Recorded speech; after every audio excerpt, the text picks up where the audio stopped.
Cheer, cheer the red and the white, honor the name by day and by night.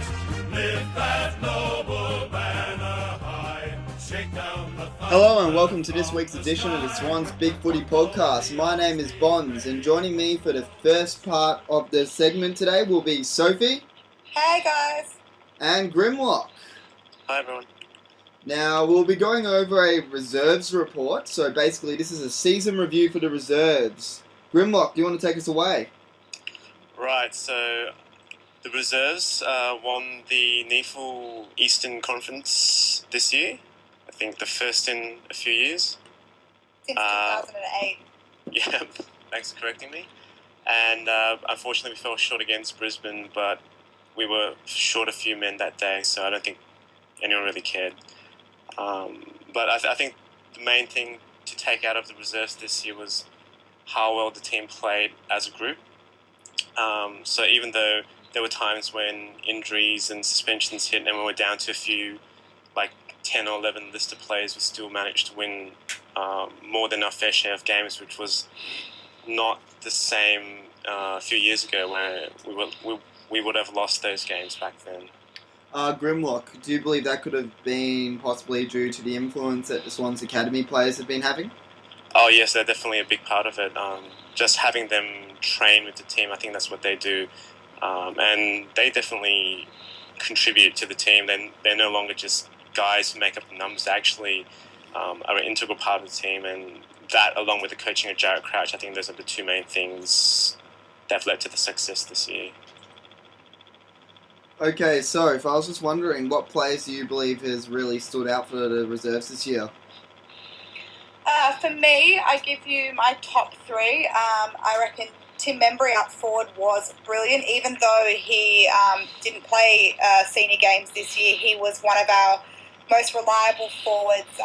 He had games where he could potentially have kicked 10 or more goals, but, obviously missed the kicks or shanked the kicks. But Tim's work around ground and getting the ball out to others, his work ethic was fantastic. My second best on ground player actually would be, even though he has now been delisted, I thought Alex Brown worked really hard this year as a defender. And in the beginning part of the season also was used as the captain and led the team really well, and I thought he used his pace down back quite well, and I'm a bit sad to see him go. I thought he was one of the better players. And a third player for me, I would say would be also a defender. I really enjoyed Xavier Richards' year. I think he's going to improve in the coming times. He can only get better. He does remind me of a younger Teddy Richards. He's got a few things to work on, but I think we've got so much potential coming through with the reserves at the moment. And, to go down to Canberra with Grimlock and myself to actually get to watch the reserves play in the grand final and win it this year just shows how much the coaching and the development of the team and having the academy players and everything come through. It's really exciting. It's so good. It's so different, in comparison to previous years where we've had the restrictions on certain players coming through, or certain senior players would come through in order to get the game time back in, so younger players would be taken out. I'm really excited for 2014 is going to be amazing with the talent that we have in that reserves team. Okay, Grimlock, who do you believe were the best performed players on your behalf this year? Yep, so I agree with Sophie's nominations, but I would just like to add Jake Lloyd.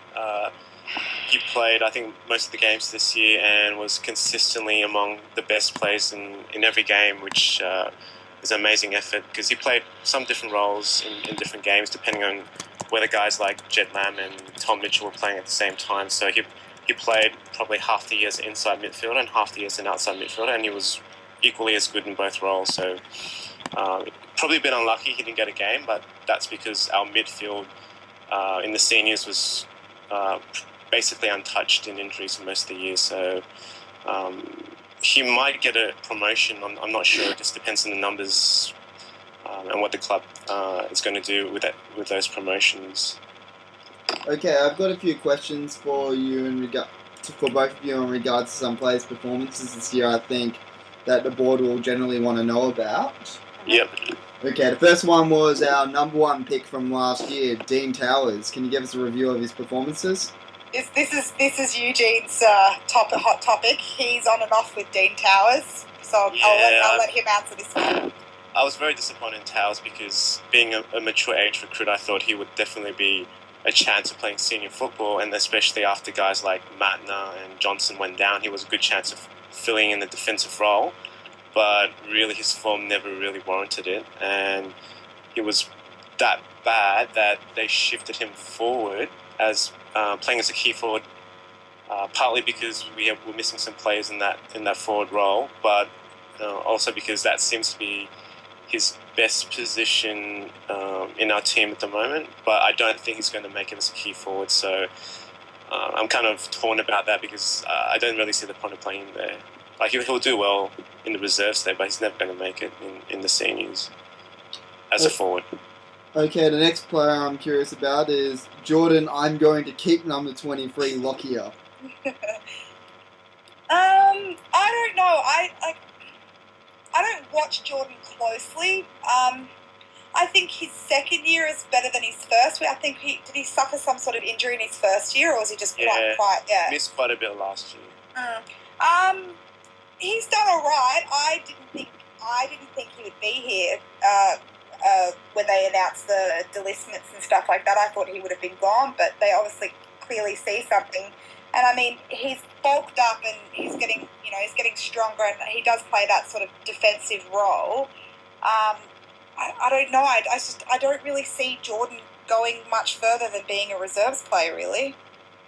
Grimlock? Yeah, well, I think someone on the board was saying he has another year in his contract, so maybe that saved the spot on the list. But I think he definitely improved in the second half of the year. He looked quite lost in the first half, where he was asked to play on bigger forwards, and I don't think he had much experience playing in the juniors as a key defender, so he took time to adjust that role. But to his credit, I think he stepped it up, and in the two grand finals, he was probably one of our best defenders on the day in both games. So there's something to work with there, but still a long way to go. Okay, the next player is Robinson. Yeah, he's kind of an odd one. Like, he's really good close in. He's got really good hands, and he managed to kick quite a few goals in the first half of the year. And I think he suffered some sort of slight injury, and after he came back, he wasn't as prominent then, and probably a bit overshadowed by Jake Lloyd and Jed Lamb. But I think they're going to persist with him with another year on the rookie list. Definitely. Okay, Marsh? Didn't really do a lot. He didn't make the grand final. They cut him, didn't they? He didn't. He sat out that. I just don't see much of him, really. Yeah, he had an interesting role. He was playing as a tagger for most of his games, and I'm not sure whether that's a role he played in the Waffle Colts. And, no, he played as a halfback flank. Yeah, that's what I heard. So I thought he might have played some games in there, but they stuck with him all year as a tag, and then he got injured halfway through the year, and they didn't announce what the injury was, but he was obviously injured. He didn't play the rest of the year. He's got some talent. He's got good pace, actually, which we don't get to see much of playing as a tagger. I just hope they try him in a different role next year, because he was average at best as a tagger. Maybe they're just trying to teach him how to where to run to, like following the best plays in the knee full. Okay, the next player that I know a few people will be curious about, especially due to our ruck stocks at the moment. I know he missed a lot of the year with injury, but how did Naismith go when he actually played? He missed most of the year and came back in the last game of the regular season. He's very athletic, even though I think he's 205 or 206 centimeters. He can actually move fairly well around the ground for a guy of his size. Yeah. But he's also a bit clumsy at the moment. Probably doesn't know how to use his body to his full advantage, and I guess that's going to come with game time. And unfortunately, this year's probably a bit of a write-off for him. Whether he's going to be able to fill in a ruck spot if we get injuries next year, I'm not too confident. I think he's still very raw. But, Steve Torbert's done magic with some of our rucks in previous years, so you never know. And he'll learn really well from Pikey. Pikey now becomes Pikey has in recent times become our number one ruckman. So I'm pretty sure that he'll be able to teach Naismith everything that needs to be learned about how to use your body and how to make the contest and everything like that. Another thing that I've noticed is Naismith can go forward and he does mark the ball quite well and can get goals. So that's another potential. So, if we do throw him in next year at some point, at least we can, get him in there, get him rucking for, a quarter or so and then throw him forward if we need to. Okay, and the last player that we'll inquire about, Matthew Dick. He hasn't, again, I found this year that the kids that we picked up last year, I feel they haven't done. They've done it. They've played games and done a lot, but I feel that they haven't influenced games as much as other pickups have in previous years. But Eugene probably knows a bit more about Dick than I do. Yeah, he just going by the coaches' votes, he didn't get a vote until the very last game of the year. So, obviously it wasn't a very impressive year from him. But he's got pace as well. I don't know whether it's a coincidence or whether we're recruiting players with pace, but he's quite pacey coming up from the halfback line. Question is whether he's going to play as a halfback flanker or key defender. It's kind of that in-between size. It will all depend on whether he develops physically or not. So next year will be interesting to see where he plays. Okay, thanks for that, guys. That's the end of the first segment of this week's podcast. Thank you, Soph and Grimlock, for joining us with the Reserves Report. No worries. We'll see you guys next year. Hello and welcome to the second part of this week's podcast. I'm now joined with Vonn and Rwfan, and we're going to review the first part of the senior season. Vonn, do you want to take us away? Yes, I do. I think the start of this season was really exciting for a lot of people because, we had just won the premiership, so everyone was kind of keen to see how we'd ease back into it. First two games against GWS and Gold Coast, not much highlights there for me. A huge highlight, though, was that third quarter against North Melbourne. I have a bit of a thing against North, so that was also really, really positive, just on a personal point. And I thought that as a team, that was the best we gelled. And look, I go through the fixture and I'm like, the other games, we won, but they weren't even that exciting to me personally. And when we lost against Geelong and drew against Fremantle, and we also got smashed by Hawthorn, it was a little bit depressing. And I think that we kind of said that, the boys had a delayed pre-season kind of thing, but in a sense it was kind of a preview of what was to come in the second half of the year. But the highlight for me was how we played against Adelaide. With the whole Tippett thing, to do that against them and to completely dominate them on their home ground after years of their dominance was a really, really big highlight for me. Vonn, I honestly thought when you were saying to dominate Adelaide after, and you ended up with years of their dominance, but I thought you were going to talk about the flogs on their Bigfooty board for a second there.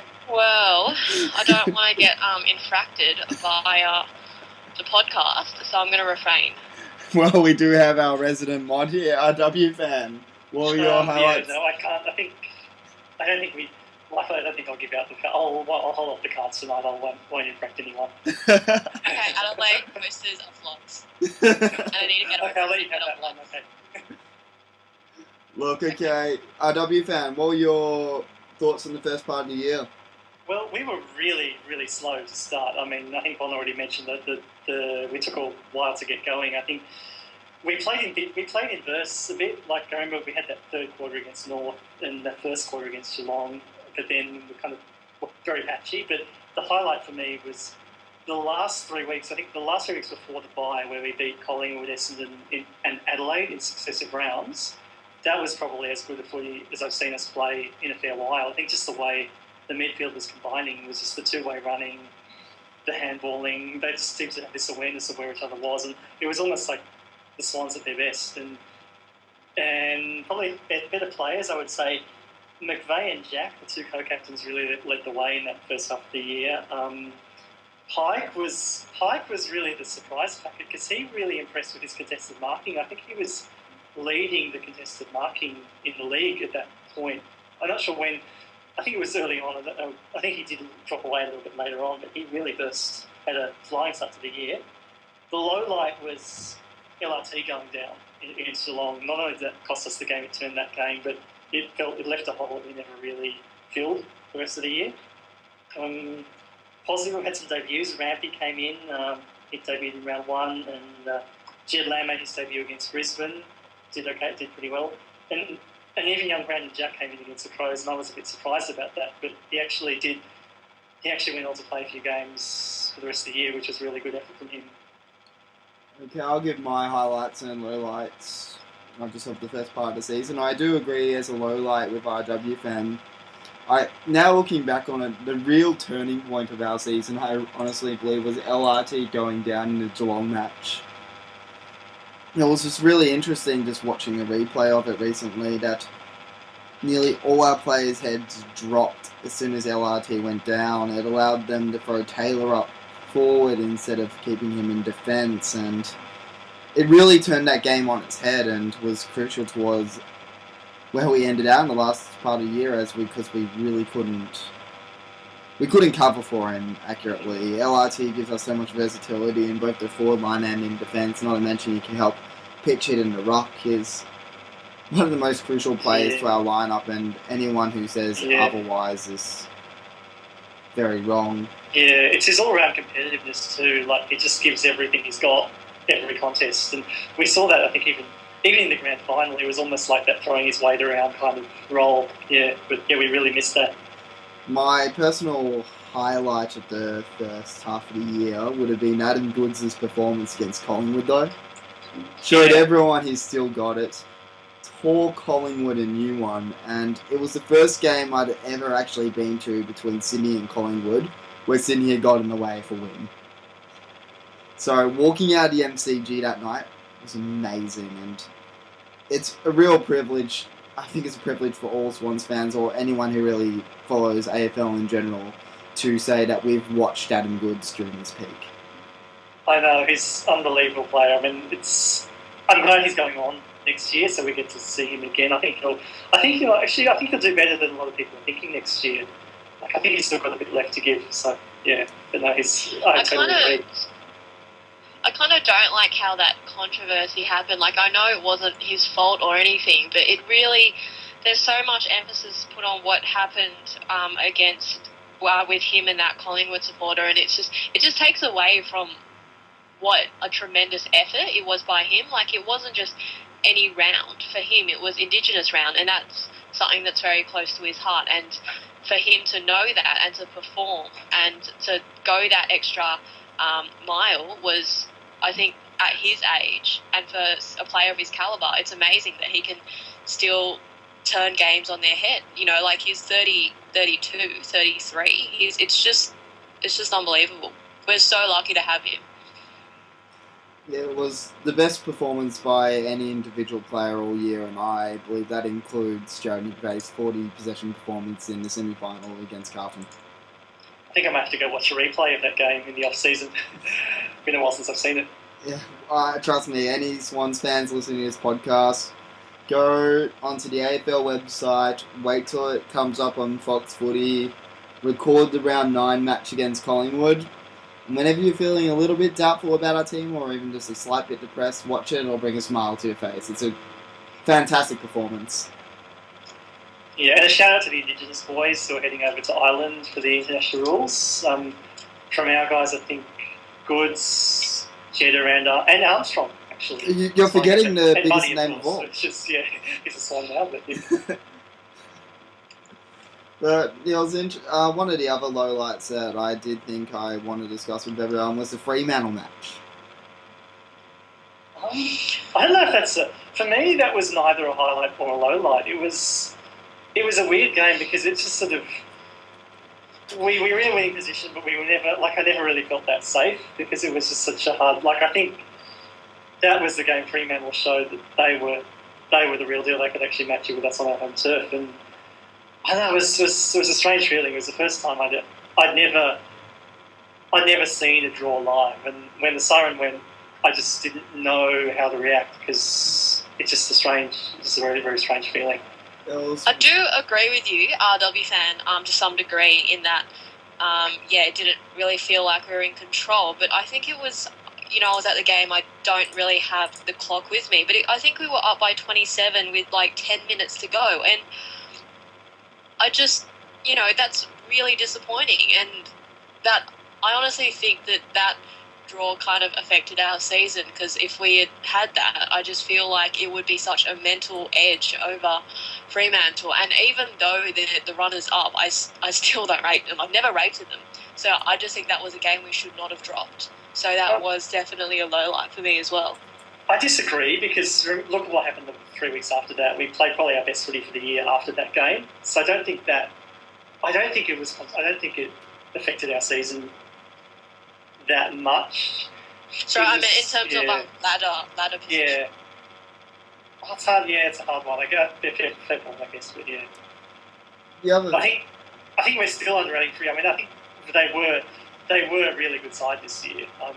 They probably felt just a bit short. I think if they hadn't gotten staged, I still think if they hadn't gotten staged right in the first half of the grand final, it would have been a much more interesting finish. I think, but I think they were a good side this year. Well, agree to disagree. Yeah, fair enough. One of the highlights, I can think of one highlight from that match, though, and it was a particular reason why I wanted to point it out, was Sam Reid's performance in that game. 11 marks and 4 of them contested, roaming all over the ground. And a crucial match-saving mark in defence, and it could possibly be a real sign of what's to come next year with hopefully Reid in defence. Well, Horse said he still sees Reid as a centre-half forward. I think he'll play that lead-up forward role, but he'll be able to go back when we need him. So it'll be interesting to see what happens. I also wanted to bring up, we also had our first overseas match against St Kilda, which is an event in itself. The game itself was very... less said about the game itself, the better. Less it about was the a game, win. but more about the event. It's pretty big in the Swans history, and I look forward to it being a regular fixture for us. I'm not sure if I like it, but it's nice to get a share of that. I think some of the Melbourne-based fans on the Swans board might disagree with you there. But I think for us it was like, because I think we lose because we played both the Hobart game and the Wellington game this year, and I think it cost us 2 Melbourne games. I don't know if you weren't happy about it, but we'll see what happens. It's a nice idea. I like the concept, and I really hope it, they get a few different teams to play out there. I think it's a great idea. St Kilda have signed up for a new contract at Wellington. I think they're playing there for the next 2 or 3 years. I can't remember off the top of my head. And apparently that's part of the real reason why they have Chase Savage from Rwfan is because he's a New Zealand-born AFL player, so they're going to use him as their marketing campaign. Okay. Yeah.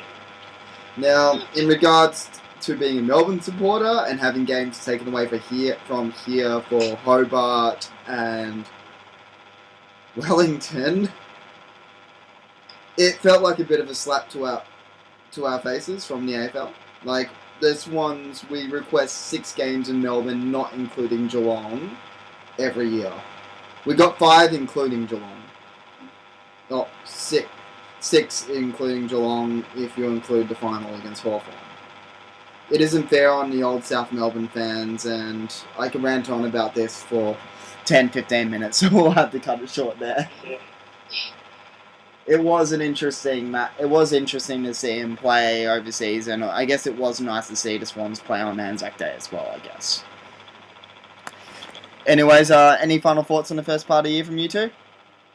I forgot to mention Tom Mitchell's debut against Essendon. That was great, yeah, that was a classic. I think they were saying how many... He just impacted the scoreboard straight away. It was one of the best debuts I've seen in a while, yeah.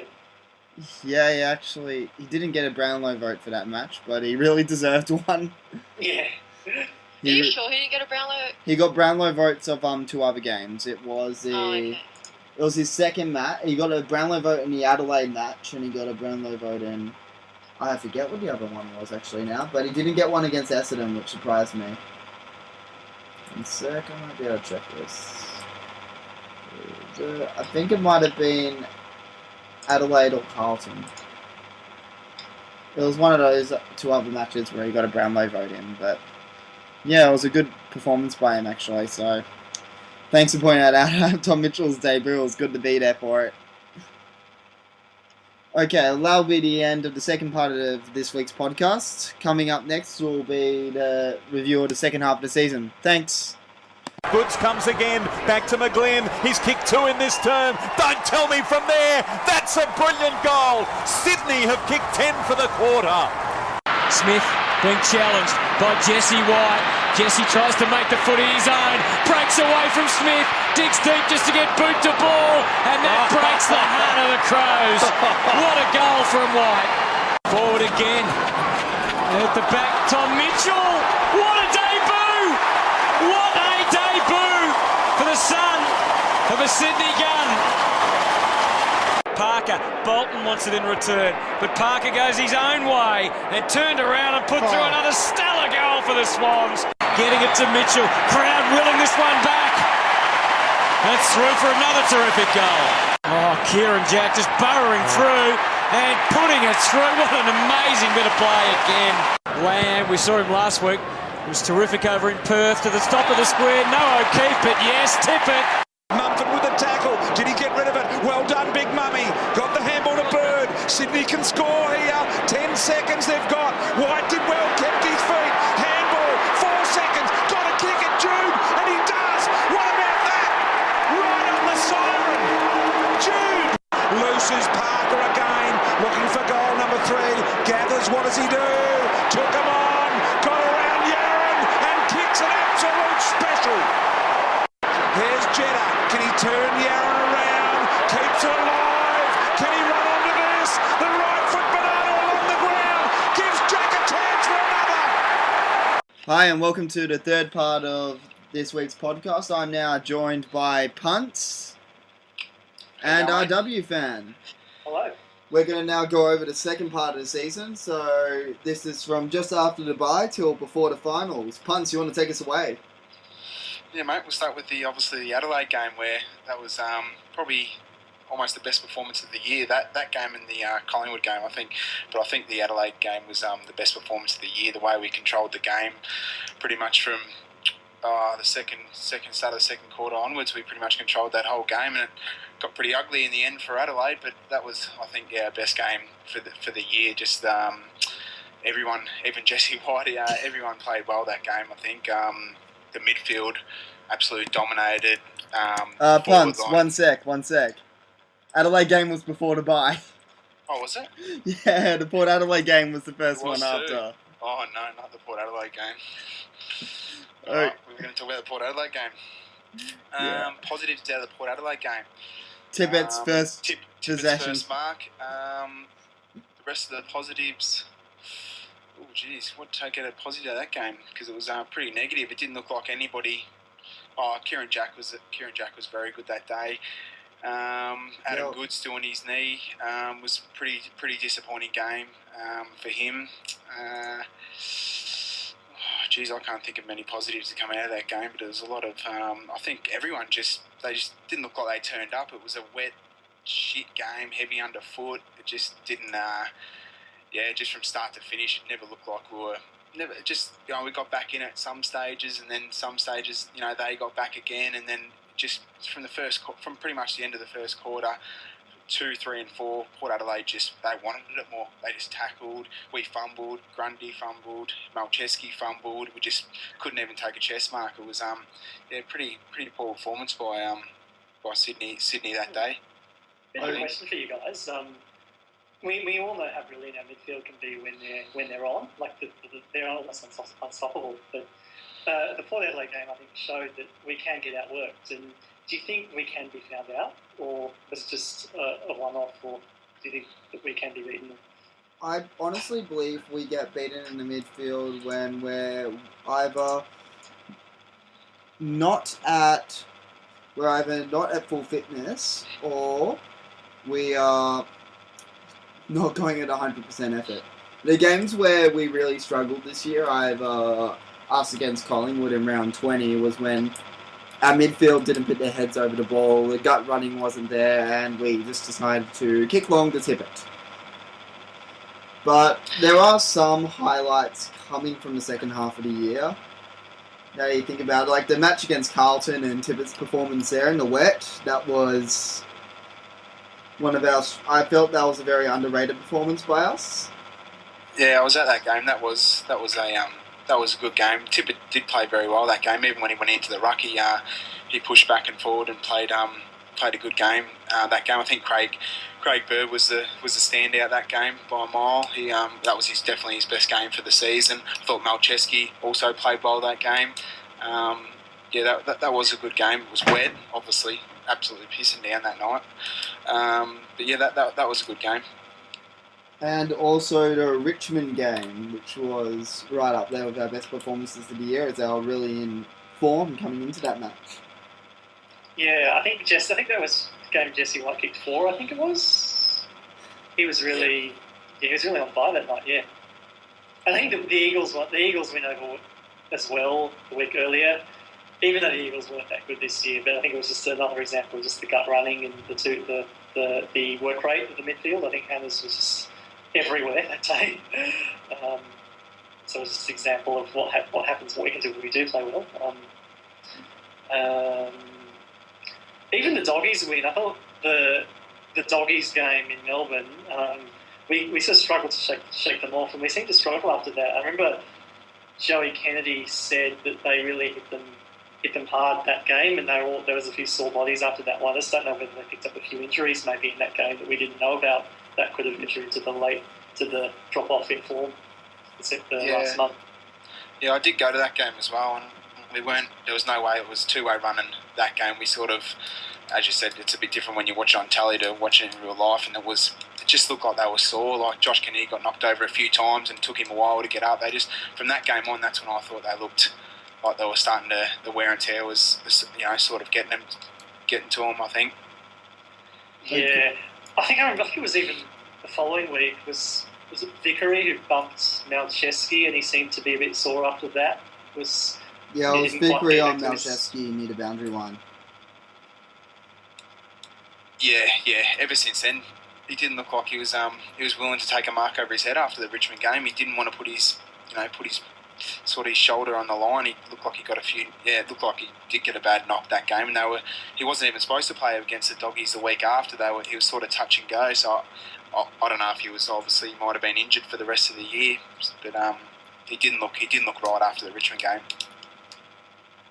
Yeah, we'll probably never know for sure, but I think it just shows how hard it is to go back to back. Like it's when you're coming off a flag, you're the hunted, and the other teams go out to target you. And while we were still capable of playing some great footy on our day, I think the task became too much in the end. Yeah. Well, you're focused on, the whole off-season, whoever wins a premiership is normally focused on. So we got focused on a lot with our little handballs, how we, get it out of the contested possession and get it out there. Collingwood didn't let us do that in the second game. Hawthorn didn't let us, do it. It just, that sort of... And our disposal coming out of the back half is also needs some fine tuning for next season. But we did have a lot of key position injuries this year. It wasn't just one or two players. When you have 3 or 4 key position players go down, it's pretty hard to cover. Like we went through most of the year with just Teddy Richards and Grundy down back. It didn't have Rampy was that third tall, but he was exposed at times, which is pretty hard for him. He got thrown to the wolves a couple of times. He's not a third tall. He's not tall enough, but we'll be right for next year. Okay, can I get your 3 highlights and lowlights of the second half of the season, Punts and RW fan? Yep, I'll go. You're right. Yep, no worries. My first highlight was Gary Rowan. He's probably my favourite player on the list, to be honest with you. I think he's got huge upside with his speed, and he's just got all the tools. Gary, with his height, he can probably take over Goodsy's role in a few years' time, I think once he gets another pre-season under his belt, I think he'll be able to run through the midfield also and sort of become maybe that Dangerfield sort of player, that burst out of the centre and rest forward. I think that's what he can become. And just from what he went through with his leg, and they didn't even expect him to play, or they didn't expect him to play seniors this year at all. And I went to the St Kilda game, and that was a pretty good atmosphere when he come on, and everyone cheered for him to come on. That was a pretty good highlight for me this year. And he didn't get many kicks against Hawthorn in that first final, but he's been out for 18 months. I thought he played well in round 23 against Hawthorn, and he played all right against Freo too in the last quarter. So there's a lot of upside with Gary. I thought Kieran Jack's second half to the year was also good. He looked like he never gave up, Kieran. It doesn't matter if that we were getting beaten by 40-odd, 50-odd points against Hawthorn, even in that first final. Kieran Jack never gave up. He was always running. He got a bit of a touch-up by Ryan Crowley in the Freo game. Looks like it got to him. He only got the 15-odd disposals, but Ryan Crowley's Ryan Crowley. He did it to Stevie Johnson 2 weeks before that, so he's a very good tagger. So it's only upside, I think, for Kieran Jack going forward. And probably my third one, I guess Tippett. Tippett's coming in for the second half of the year was good. I think he kicked about mid-30 goals for the second half of the second half of the year. It was good. We obviously went to Tippett conscience. By the end, it was just pretty much kick it to him, which was a bit of a downer. But I think next year with everyone back and Tippett won't be so much the focus. I reckon we've better and bigger things for him come also next year. So yeah. Okay, RW fan? My highlight was the reception when Rowan ran on to the SCG against St Kilda. It was just it was just incredible to be part of. And he's just such a popular player, and you could tell that everyone was rallying, but was right behind him, and it was just great. It was just something I'll remember always, is his comeback to make it back. Just that he made it back. I don't care what else he did, just the fact that he made it back, and that for me was enough. Second was Jesse White.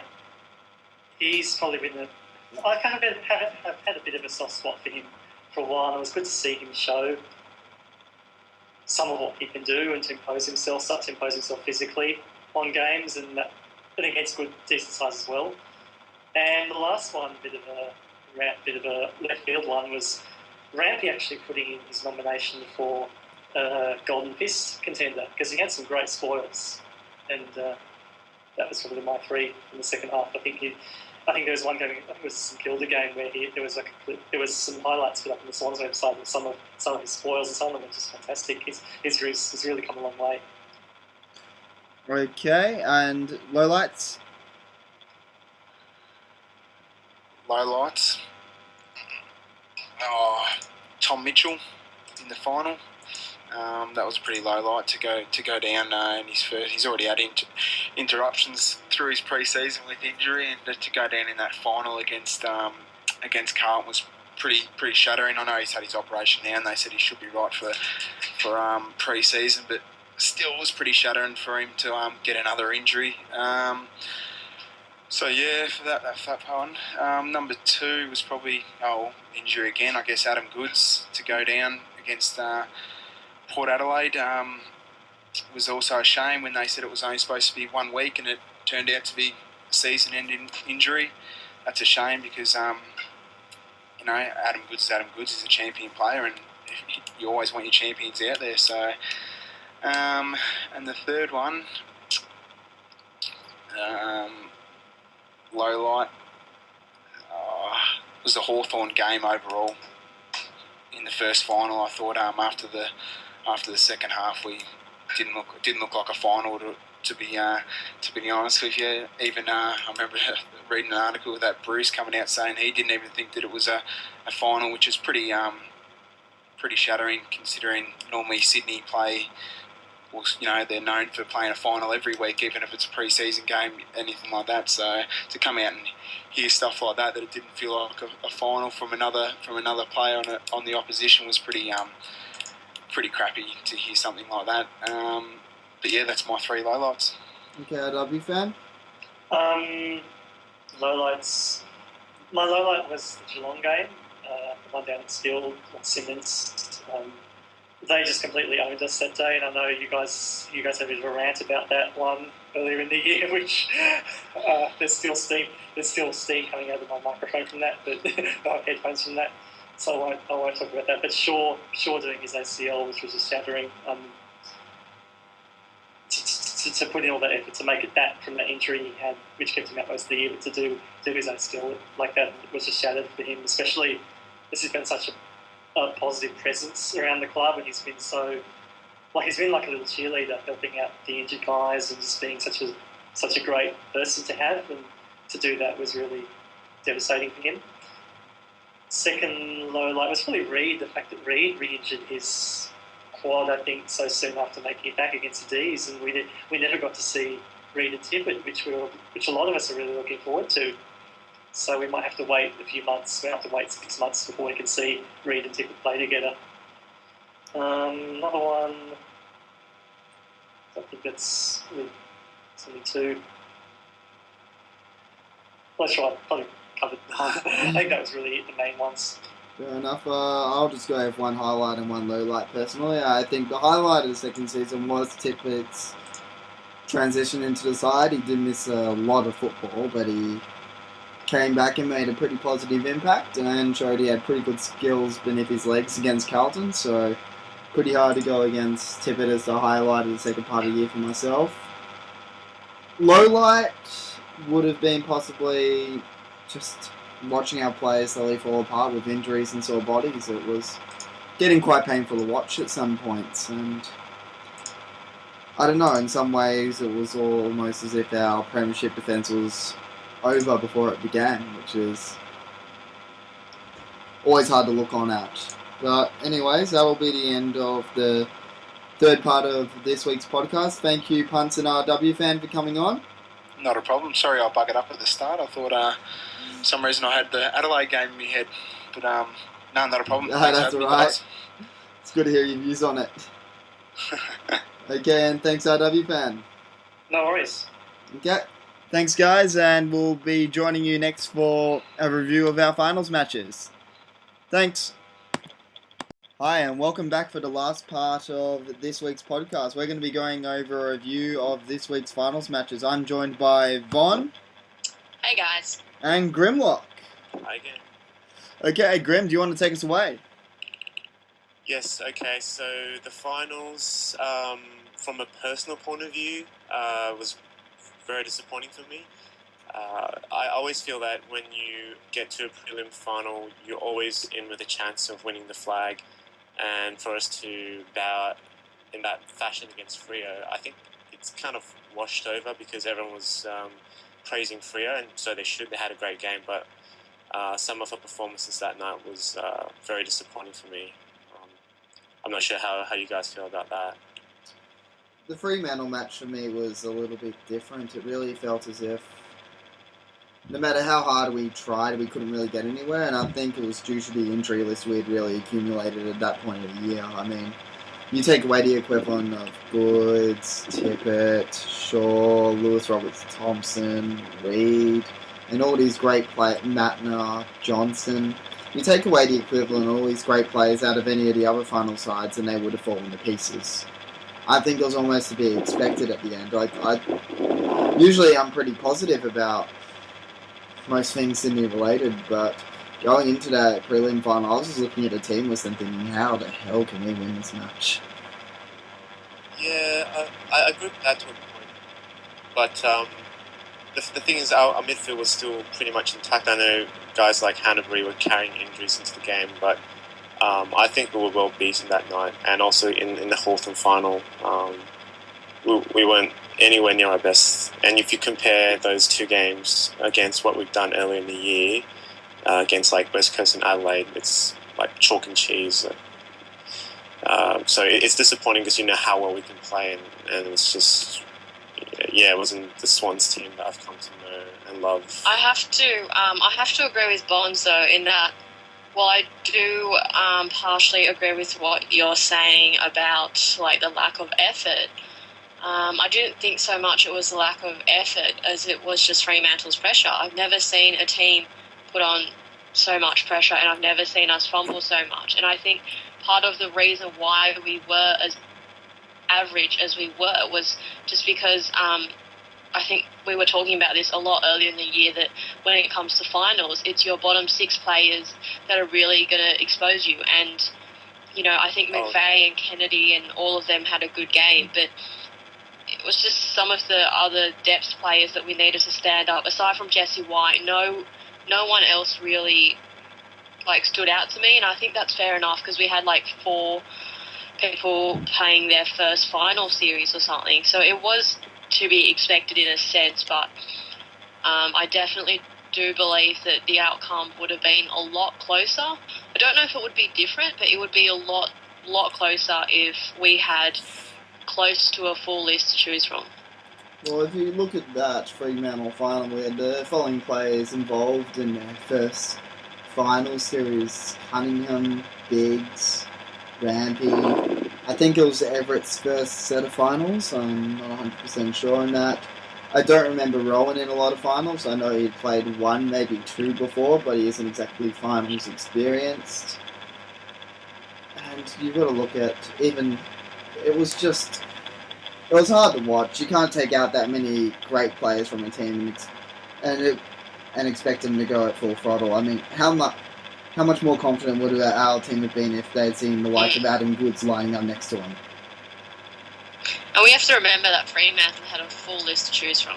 I don't think they had any serious injuries. I think they had maybe 4 players on their list, and they were all, reserves grade. So, a very disappointing season for us. And I always think that, if you don't win a premiership in that year when you're expected to, it's kind of wasted. But I mean, given our injuries, given how we could not gel as a team and find continuity in our lineup, I guess to even make it to a preliminary final it's a pass, I guess. And you've got to look at our effort against the wall against Carlton. I mean, to be 2 players down 10 minutes into the match with the injury list we had and still come out on top, that was superb. Oh yeah, no, the Carlton final was an amazing effort. To lose Tippett and Mitchell that early and have the game turn up at 3/4 time, that was a massive effort. I guess going back to the Fremantle game, I think my disappointment was I sensed Freo were a bit nervous, hosting that prelim final for the first time in their history, and they missed a lot of shots early on. And usually when a team does that, you can actually, if you can hit back on the scoreboard, when you get your chances, they're a chance to really struggle under the pressure. But we never actually gave ourselves a chance to do that. It was an unusual final series, to say the least. I think it was a kind of weird final series because of how hard it is to go back to back, and also the fact you really can't top a premiership from the year before. So I guess for us, I don't know about you two, but I personally couldn't enjoy it as much as I did last year just because of the expectation. And I mean, I know we know our list and we know the extent of what was going on with our injuries, but I feel like in a sense that other people would kind of underrate it, and they would judge how the Swans performed for that alone. And I'm not really sure. It just took a lot of gloss out of the final series being the reigning premiers, because we were the hunted and we weren't given a chance by the injury gods to put up our best effort. So that was just really disappointing. Oh no, I still really enjoyed that Carlton win. Beating Carlton anywhere is brilliant, but knocking him out in the final tastes even better. I do want to ask you two though, before the final series and going into the matches, did any of you think we'd make it to the grand final? No. Not to the grand final, but I was quite confident of beating Hawthorn. That's why I flew down to Melbourne to watch that game. I wouldn't have flown down if I didn't think we were a good chance. But we were never in that game either, so that was also very disappointing. Yeah, the first match against Rwfan I did have some hope for, especially with our performance a week before, missing so many big names.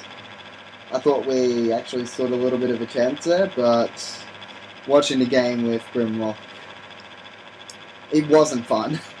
No. It really wasn't. The first half, we still have to admit, was pretty good. Like, that was some of the best footy I'd seen us play for the second half.